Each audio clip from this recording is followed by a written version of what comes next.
Originally, Jurassic Park was going to create its dinosaurs using stop-motion animation, but then Steven Spielberg and his team saw a screen test using a new technology we now know as CGI. The head of the stop-motion team turned to Spielberg and said, "I think I'm extinct." We're out of a job. Don't you mean extinct?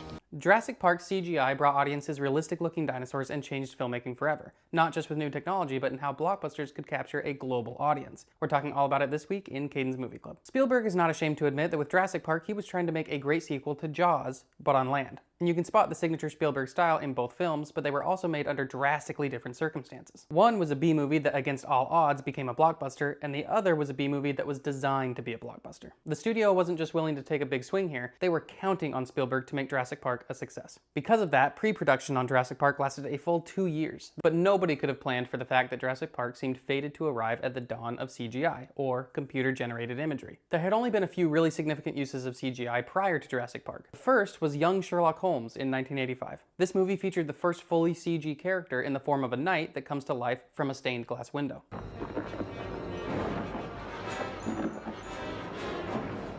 Then, in 1989's The Abyss, we saw a sentient water creature.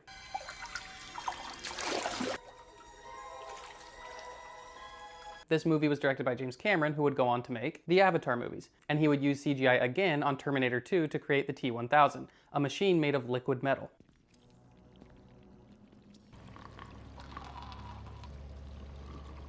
All of these were very impressive uses of new technology, but none of them had been used to depict a living thing. It was yet to be proven that something representing a live creature could be made using CGI in a convincing way. But a company called Industrial Light and Magic believed that they could. This was the company created by George Lucas back in the 70s to create all the effects for Star Wars. It was this team that created a screen test of a T-Rex running in a field.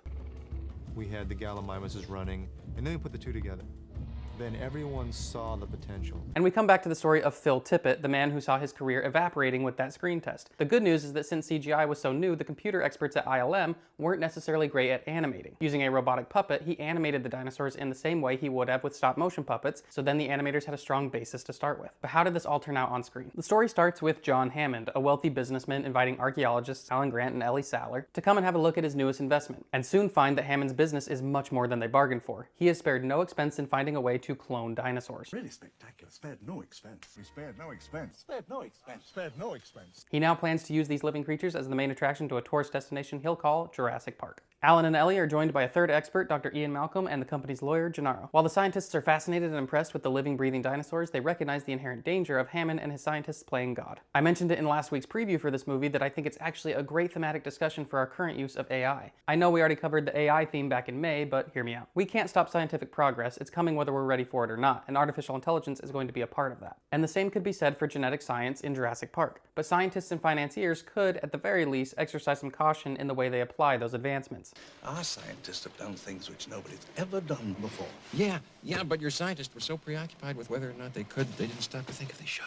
When we proceed with no forethought for potential consequences, all because we want to see what's possible or because we see dollar signs, disaster is bound to strike. And it's not long before Hammond and everyone else witnesses this firsthand. One of Hammond's employees, Dennis Nedry, is plotting a bit of corporate espionage. He's put a bug in the operating system that will trigger a park-wide shutdown,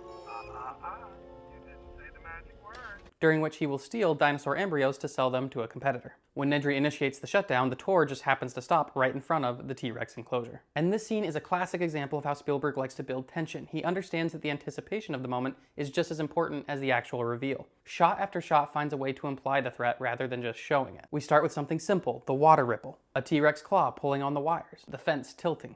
Even once we know the T-Rex is there, we keep building the tension for as long as possible. Is it going to rip the car to shreds? Well, first it's going to just nudge it. Is it going to eat the kids? Well, first it's going to intimidate them with a roar. The movie squeezes every drop of excitement out of that one moment. And when the moment finally does happen, what a great shot. Now, funny enough, all of these moments I've chosen to highlight were done with practical effects. Because CGI was so new, they probably weren't able or confident in creating something like the head coming into the car. So by necessity, you get the perfect marriage of practical effects that then allow the CGI shots to be used with a purpose. Moments where practical effects would be impossible. Anyway, the T-Rex eats the lawyer and injures Malcolm in the process. It also launches one of the cars into its enclosure with poor Tim still in it. So Grant and Lex go down there to save him. Meanwhile, Nedry's plan has gone horribly wrong. Due to the storm, he's gotten lost and encounters a dinosaur that spits acid. Sattler and Muldoon, the park's head of security, arrive at the T-Rex site and rescue Malcolm. Unfortunately, the T-Rex is still a little hungry. Must go faster. Back at the main office, Hammond watches while Arnold, Sattler, and Muldoon try to get the power back on by flipping the breakers in a separate facility. Arnold goes first and doesn't come back. Sattler and Muldoon quickly find the problem when they see that the raptors have escaped their enclosure. Sattler manages to reach the facility and turn the power back on right as Grant and the kids are about to climb over the electrified fence. Tim gets a little shocked, but he's fine. Muldoon, not so much. But Sattler makes it out and she's not traumatized at all. Grant and the kids reach the tourist area, and the kids just start going to town on the buffet spread.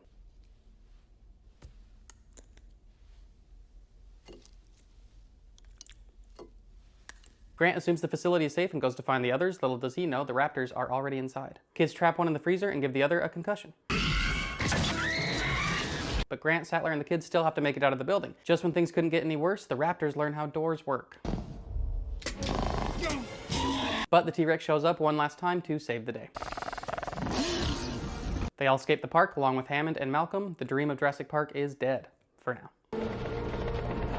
Once the movie had wrapped production, Spielberg started work on the movie he really wanted to make, Schindler's List. He had actually wanted to make this first, but Universal begged him to make the dinosaur movie for a summer release. So he had to oversee post-production of Jurassic Park via a satellite uplink from his hotel in Krakow, Poland. Luckily, the studio had planned for Jurassic Park to be a blockbuster, and it was. It replaced E.T. as the highest-grossing movie up to that point. Funny enough, though, it only surpassed E.T. with its worldwide box office gross. Domestically, E.T. still held the crown, but in international markets, Jurassic blew E.T. out of the water. E.T. had made $280 million overseas, while Jurassic made $500 million. I think today, audiences are kind of sick of CGI, but if you take yourself back to 1993 when everything had been puppetry and claymation, and suddenly audiences saw pretty realistic dinosaurs moving in a way that practical effects never could, it was a dramatic shift in what was possible. It was absolutely a spectacle, and it's hard to imagine that that didn't play a major role in the movie's worldwide success. There's no cultural or language barriers in seeing dinosaurs brought to life. I think it's safe to say this was a major turning point in which the term blockbuster evolved to include the idea of global success. Once studios realized this kind of thing was possible, future blockbusters were often planned with the hope of achieving that same kind of international success, which just might have been part of the reason that Warner Bros. Decided to partner with toy company Mattel to produce a movie about a globally recognized doll. So before we wrap up, I'd like to give you a sneak peek at next week's movie, Barbie. There were so many unique, interesting, and maybe unexplainable things that resulted in this movie making $1 billion. No, really, it made over $1 billion. It was the only film to do so by a solo female director, Greta Gerwig. Her specific take on the movie is obviously a massive reason it resonated with audiences, because when you think of what kind of movie Hollywood would make when its source material is a toy, you do not get this movie, which is a meta-narrative with commentary on feminism, patriarchy, and our general social structure. Movies about toys would lean more toward things like Transformers, or Trolls, or the Garbage Pail Kids. There's gotta be some way. Sorry you had to see that. I'm not saying those movies are necessarily bad, but I don't think anyone would argue that they're not trying to achieve a thematic point the way Barbie is. So here's some questions to keep in mind while you watch. This is the only recent blockbuster in our lineup this month. We all lived through it. What do you remember about the time Barbie came out? How do you think this cultural moment might compare with the cultural experiences of our other films this month? Barbie's success was a bit of a surprise. Why do you think this movie resonated with audiences and earned such high box office revenue? Was it the marketing, the brand, the director, the story, the culture craze of Barbenheimer? Why do you think Barbie's success was a surprise? What aspects of it might have been counterintuitive to the idea of a blockbuster? Does the movie's success change your perception of what a blockbuster is? Excited to chat with you about Jurassic Park, and I'll see you back here next week to talk all about Barbie. If you want to be a part of Movie Club, you know where to go.